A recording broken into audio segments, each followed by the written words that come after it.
कोल्हापुरातील छत्रपती शिवाजी महाराज चौक इथल्या आराम कॉर्नर परिसरात अमीर इनामदार हा राहतो। गेल्या 4 वर्षांपासून तो मित्र परिवार आणि इतर लोकांकडून उसने पैसे घेऊन शेअर मार्केटमध्ये गुंतवत होता। मात्र शेअर मार्केटमध्ये त्याचं सुमारे 2,38,000चं नुकसान झालं। त्यातच मित्र परिवारानं वसुलीसाठी तगादा लावला।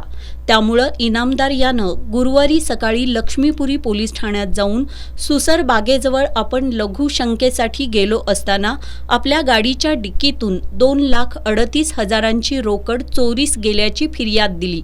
भरवस्तीत सकाळी चोरीची घटना घडल्यानं पोलिसांनी घटनेचं गांभीर्य ओळखून तपासाला सुरुवात केली। दरम्यान इनामदार यांच्या बोलण्यात विसंगती आढळल्यानं वरिष्ठ पोलीस अधिकाऱ्यांनी इनामदार याची चौकशी केली। चौकशीत शेअर मार्केटमध्ये नुकसान झाल्यानं अमीर यानं चोरीचा बनाव केल्याची कबुली दिली। लक्ष्मीपुरी पोलिसांनी अमीर याच्यावर गुन्हा दाखल करून त्याला अटक केली आहे।